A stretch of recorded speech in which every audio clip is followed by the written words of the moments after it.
Hi there, Poke fans. I am your humble host, George Fan, and you're watching Pokemon Gym Challenges. Last time, we received our last badge, and today we continue on our journey. And we are fighting this other surface. Last time we prevented a double battle, so we are on our second single battle as we make our way all the way down to Victory Road and ultimately to the Pokemon League.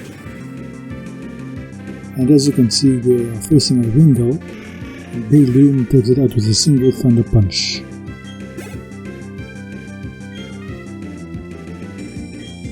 So far things are going quite well.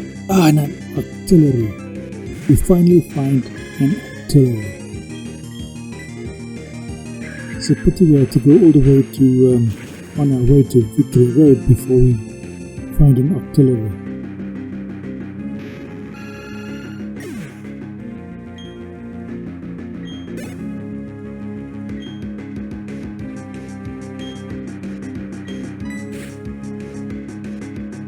Episode next is Pelipper. Didn't this guy see that how Breloom takes it out in one shot? The Pelipper is quite bulky, so maybe it survives a Thunder Punch, even though it does have a 4 times weakness. But it doesn't.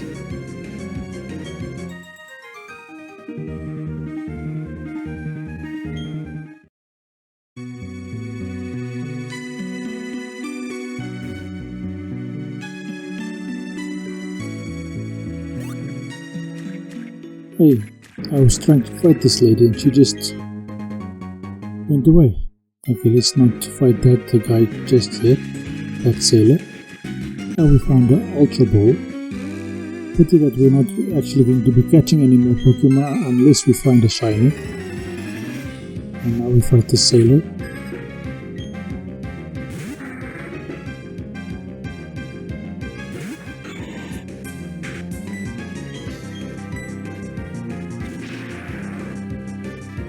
Why do all of these sailors and swimmers have Pelipper? I wouldn't think that a flying water type would be something they would use. Unless it is to quickly get back to shore when they are swimming. I was thinking that they might have something like a Mantine. Like a Gastrodon would kind of make sense. But really, for a sailor, I think Gastrodon and its pre-evolution should primarily appear in swamps and rivers, not out in sea, where sailors usually reside or work. Unless this sailor is a river boatsman, that could be a thing. Maybe it works on a luxury cruiser that operates on a river or a large lake.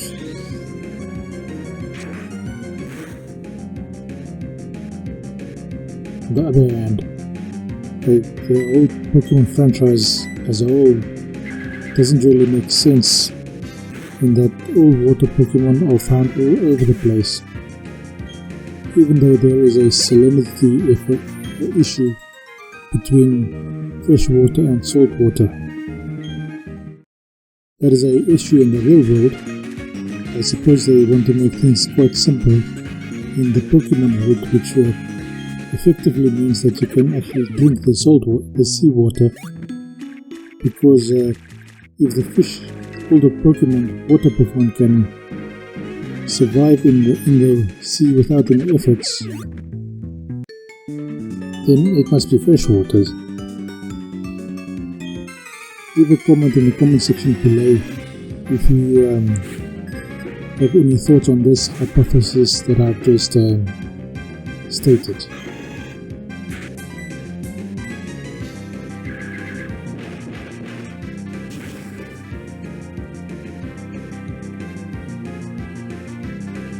Alright, Golduck. How about we found Psyduck earlier, so Golduck isn't actually quite strange, although this, if I remember correctly, might be the first Golduck that we've encountered as well.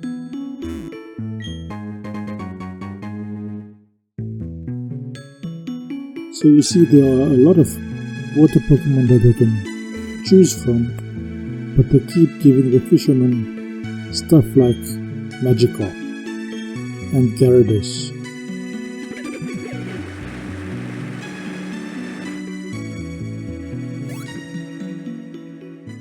Okay, so today, at this moment, I'm dodging these guys because I have changed my mind, and the idea is to get to the Victory Road as quickly as possible. Let's go in there real quickly. Maybe I should have deposited my flying Pokemon for something else, because I don't see that I'll need to fly while traveling through this road over here. Doesn't make sense that that'll be a thing.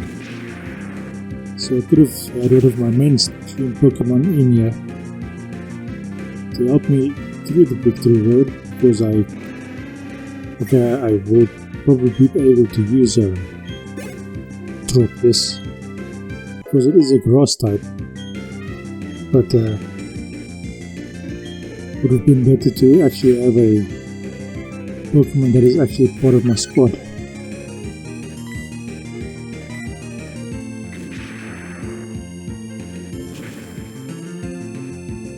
Cortana would have been quite nice to have as a Pokemon to help me through Victory Road.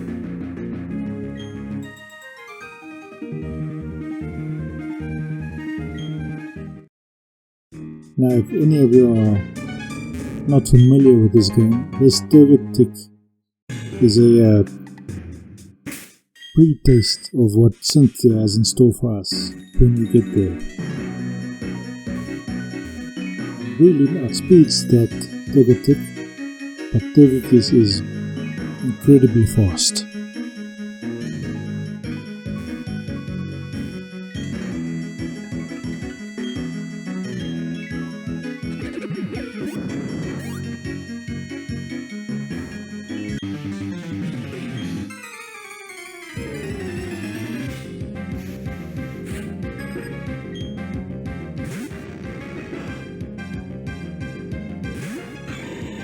Now, I did notice that the rock climbing area at the other side, but this bottom ring here is just for the sake of exploration. Trying to see what is down here.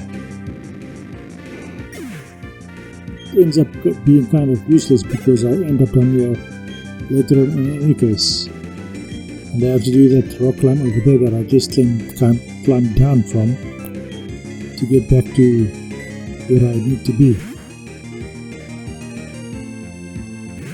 Okay, so Seed Bomb I thought was the best attack you can use against the Winter, and it worked out for me at this point in time.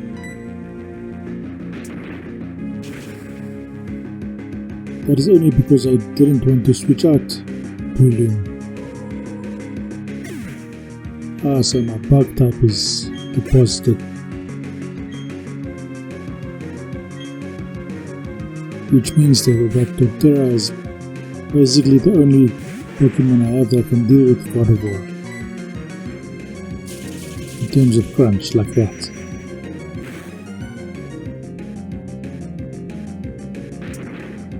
And that did quite well. Granted, we are like 8 levels higher than Gardevoir, but how's that our fault? Okay, Gengar, let's keep with the crunch.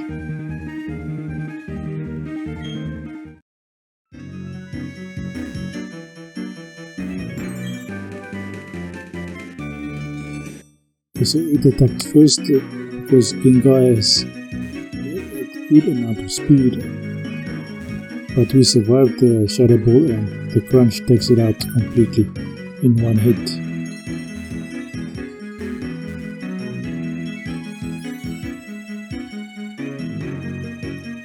I noticed in all of my previous videos that I tend to say, as you can see, quite a lot. So I'm going to try avoid saying that going forward.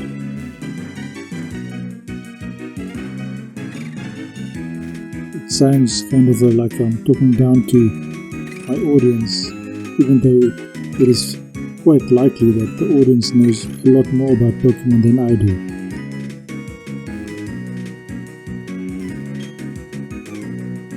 This repel goes off. I wonder if I have enough repels, max repels.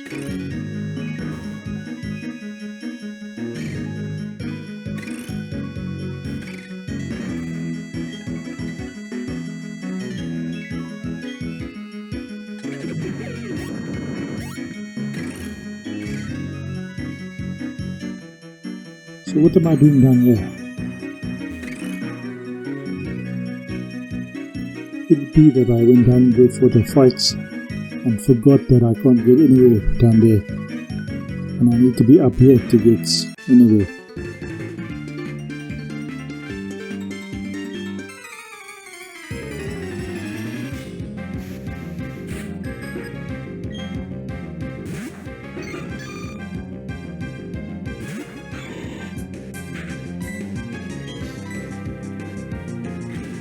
Don't go down there.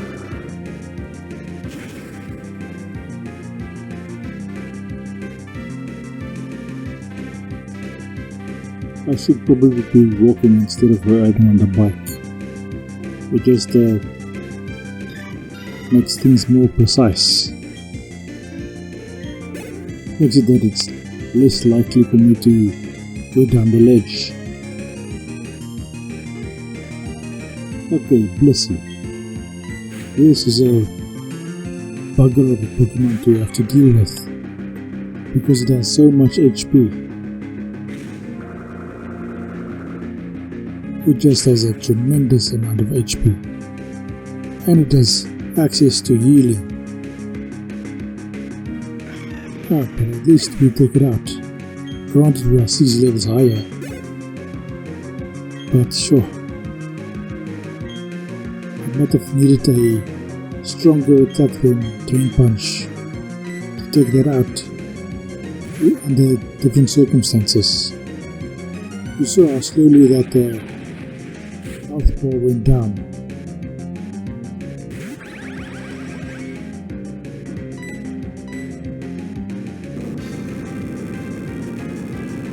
So as you can have noticed, I almost said that thing that I said I wasn't going to say. And if you notice that really is probably my one strategy I'm going to try and use against ice types, and it does it in 2 ways. First, it's the fact that it's a fighting type makes that it will probably be quite effective against ice type opponent. The second is I'm going to, or I did teach it Sunny Day, which makes Roserade and Weather Ball my backup strategy. Same goes for Steel types.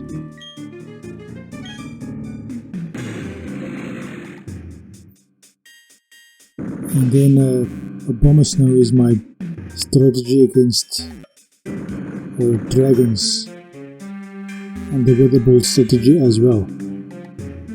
That includes my strategy against flying types. If the Thunder Punch doesn't hit first or doesn't take out the flying type, the ice will probably be the thing that helps me out over there.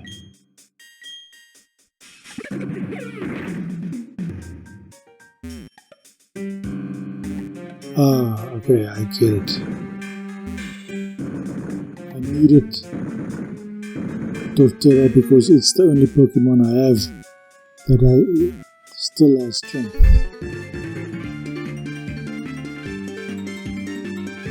So this is quite a tricky thing to do. So it might take me a while to figure this out. especially considering my controls. Let's just not do that and see if we can get around. It would have been nice if I could do that, but my controls didn't want to work at that moment.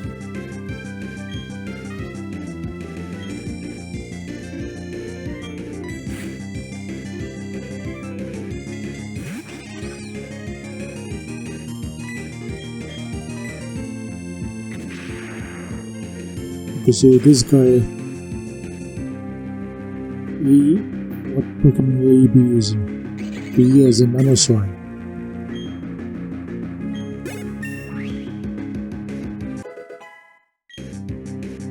The prelim is just designed to take out Monotype.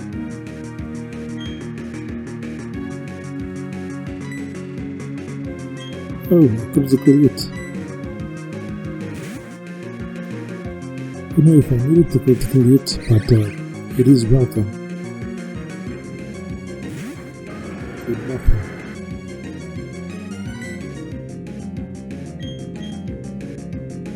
There's more than a spot flying, so Thunder Punch should do the trick.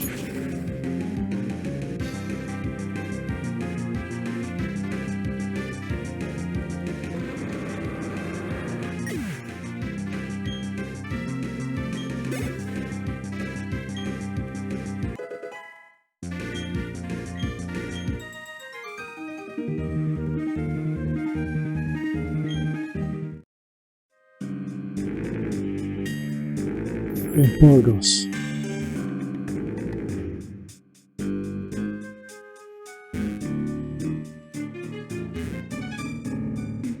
And Pardos is a rock type. So if I'm using Roserade, I'm probably going to use Petal Dance.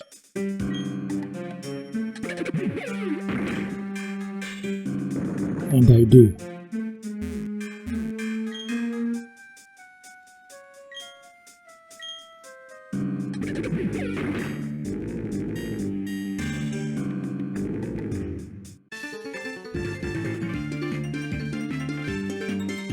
And finally, Abomasnow reaches level 51 with us.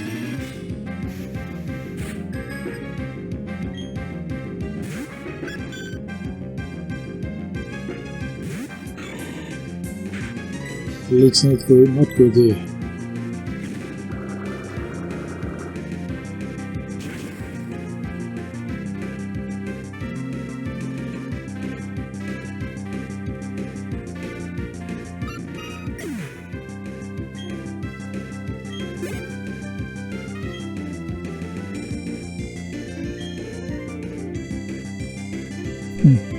And there's another green-haired dude just waiting for us.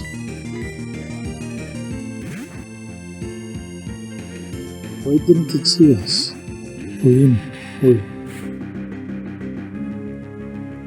Okay, let's see. Is this a male or female character? Oh, it's a girl. Why didn't she see us? Now, if Clefable was a fairy type in this game, I would have been in trouble. Because Prelim, as a fighting type, would not be able to deal with a fairy type. So I would have to use my Roserade to deal with this fairy type.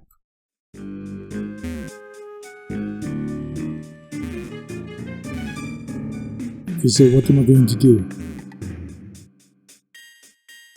Okay, Abomasnow is the perfect counter to a Torterra. Even though I have a Torterra of my own, that is how I know that Abomasnow is the perfect counter. Because both grass and ground is weak to ice.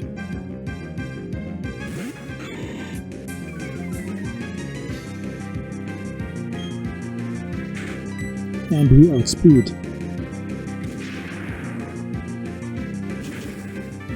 It's quite surprising how often being able to outspeed is important in these battles.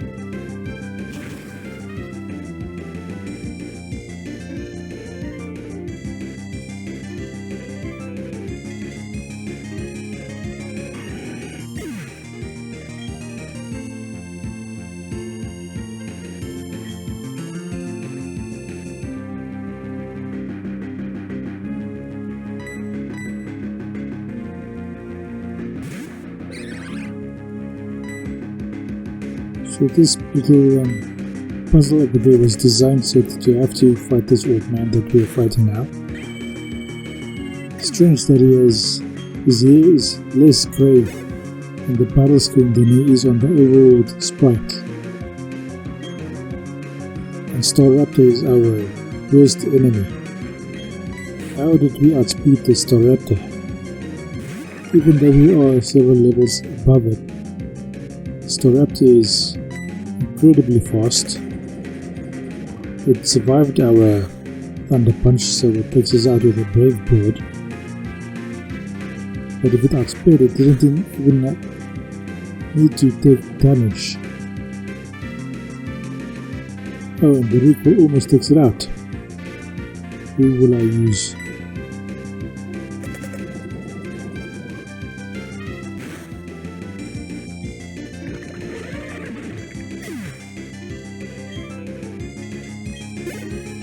Let's get this battle done, and then it's going to be thanks for watching and goodbye.